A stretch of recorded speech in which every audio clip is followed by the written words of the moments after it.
Imagine walking into a supermarket and finding the shelves half empty. Not because of a storm, not because of a strike, simply because the food that was supposed to be there never arrived. Imagine checking prices at the market and watching the cost of bread, rice, and cooking oil double in the span of a single season. Not in one country, in dozens simultaneously. Imagine farmers in 3 different continents staring at fields that should be green, but are cracked, dry, and silent. This is not a scene from a dystopian film.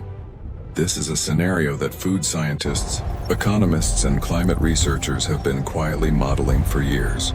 And the more they run the numbers, the more concerned they become.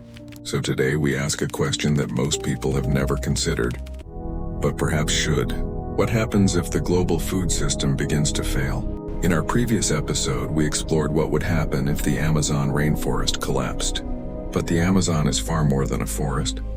It is one of the living engines that stabilizes the water cycles, the soils, and the climate patterns that allow much of the planet to grow food. That connection matters more than most people realize. Because here is the first thing you need to understand about the modern food system. It is not local. It never really was, not for most of the world. But over the last 50 years, it has become something extraordinary. A planetary network, intricately woven, moving billions of tons of grain, protein, and calories across oceans every single year. Think about what you ate today. The wheat in your bread may have been grown in Kansas or the plains of Ukraine. The soybeans that fed the chicken on your plate may have come from central Brazil. The rice in your bowl may have been harvested in the river deltas of China or India. The cooking oil, probably palm oil, from the forests of Indonesia or Malaysia. 8 billion human beings depend on food, and the production of that food is concentrated in a surprisingly small number of regions. Geographers call them breadbaskets. They are the agricultural heartlands of the planet, and they supply the world. The American Midwest, the Ukrainian steppes and the Russian Black Earth region, the Indo-Gangetic Plain stretching across India and Pakistan, the Cerrado and the Pampas of South America, the North China Plain. These regions together produce the overwhelming majority of the world's traded grains. The wheat, the maize, the soybeans, and the rice that underpin nearly every diet on Earth. The efficiency of this system is remarkable. Global agricultural productivity has more than tripled since the 1960s. The Green Revolution, driven by better seeds, synthetic fertilizers, and irrigation, allowed humanity to feed a population that quadrupled in the 20th century. It was one of the great achievements of human civilization. But efficiency, as engineers know well, often comes at a cost, and the cost here is fragility. When food production is this concentrated and global trade is this interconnected, a disruption anywhere can be felt everywhere. That is the nature of the system humanity has built. And right now, that system is under pressure from multiple directions at once. Let's be precise about what those pressures are. Because this is not a story about a vague, distant future. The stresses on the global food system are measurable, documented, and accelerating. The first and most encompassing force is climate change. The global average temperature has already risen by approximately 1.2 degrees Celsius, above pre-industrial levels. That number sounds modest, it is not.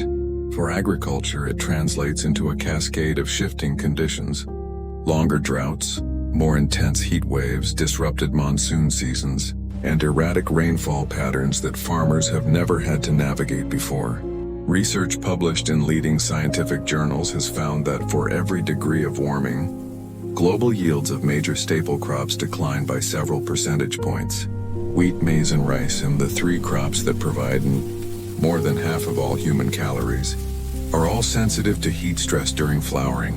When temperatures spike at the wrong moment in a growing cycle, an entire season's harvest can be compromised in days. And extreme weather events are no longer rare anomalies. They are recurring features of the new climate reality. In recent years, simultaneous heat waves have hit multiple breadbasket regions in the same season, a scenario that climate scientists call a compound climate shock. When that happens, the global system has very little buffer. Then there is water. Agriculture accounts for roughly 70% of all freshwater withdrawals on Earth. The aquifers that irrigate vast stretches of the American Great Plains, groundwater that took thousands of years to accumulate, is being consumed in generations. When those reserves are gone, the land they support cannot simply continue producing as before. Northern India and northern China have been depleted for decades. Some are now critically low. Groundwater that took thousands of years to accumulate is being consumed in generations.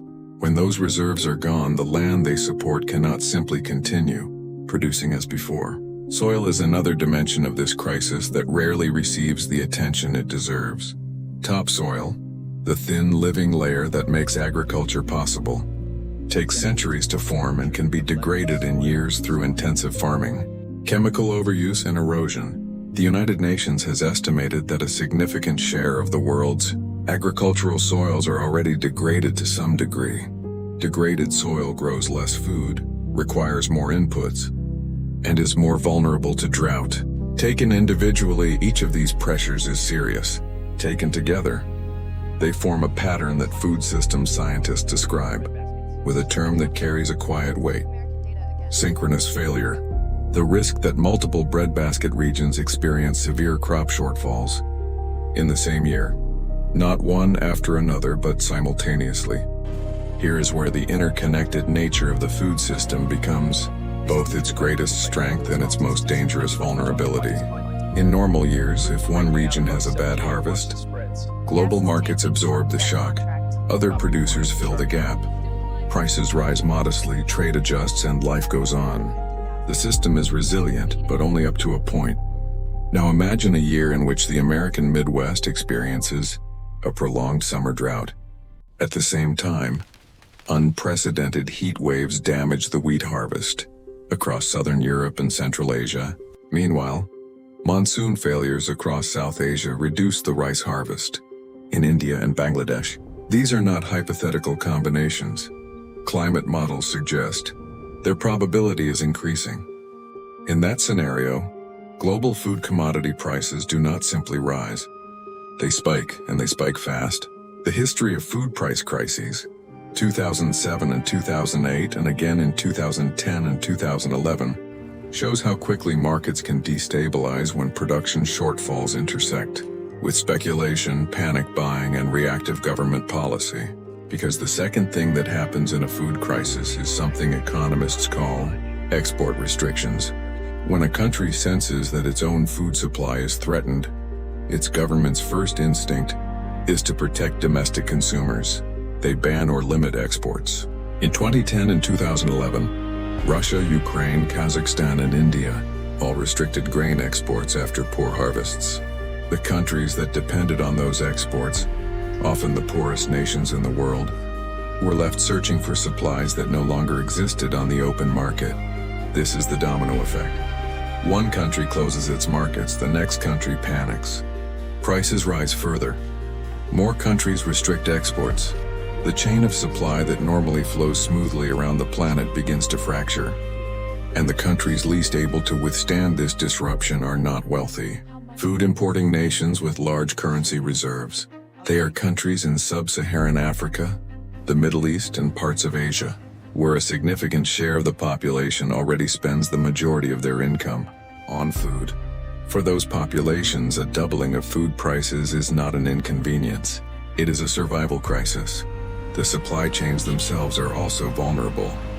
The global food trade depends on a complex infrastructure: ports, shipping routes, refrigerated logistics networks, and fuel supplies.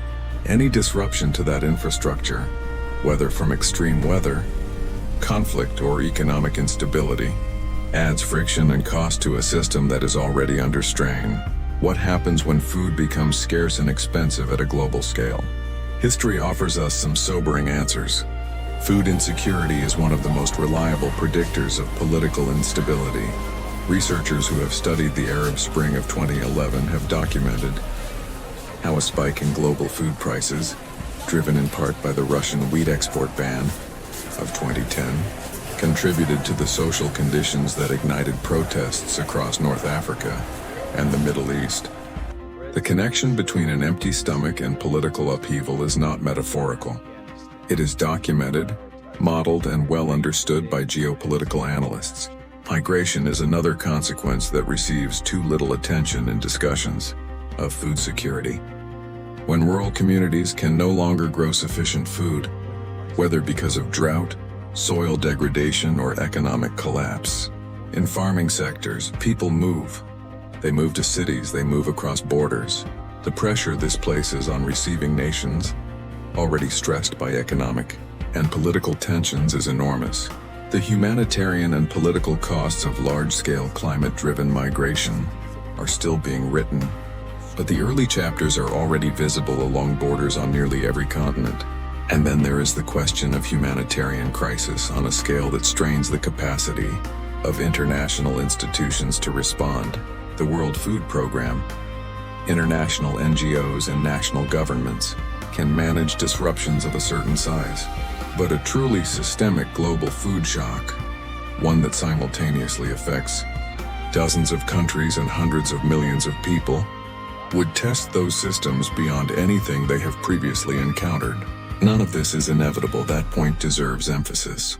The scenarios described here are risks, trajectories that current data suggest are possible, even plausible under certain conditions. They are not certainties.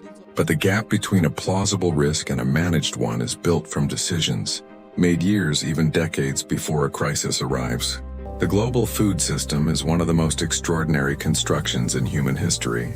It is invisible to most of us. We interact with it in supermarkets, in kitchens, in restaurants, but rarely do we see the vast, intricate machinery that makes it function. The ships crossing oceans loaded with grain, the satellites monitoring soil moisture across continents, the futures markets in Chicago and London that set prices for harvests that haven't happened yet, the thousands of scientists, farmers, logistics specialists, and policymakers working mostly in the background to keep this system running. Its resilience so far has been remarkable. But resilience is not the same as invulnerability. The pressures building on the global food system, climate change, water depletion, soil degradation, extreme weather, and the concentrated geography of production are real, measurable, and growing. And the interconnected nature of global trade, which is the system's greatest strength, in normal times becomes its greatest liability when shocks begin to compound.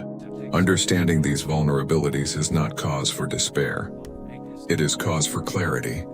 The societies and institutions that survive the coming decades of environmental and climatic disruption will be those that understood the fragility of their systems early enough to strengthen them. The global food system is not beyond repair.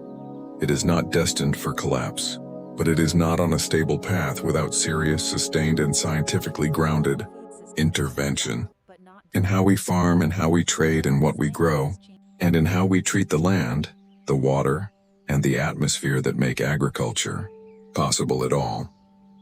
We built this system. We can rebuild it better, but only if we choose to see it clearly first. In the next episode of GeoFuture, we turn to the oceans and ask what happens when the systems that regulate our climate from below the surface begin to shift.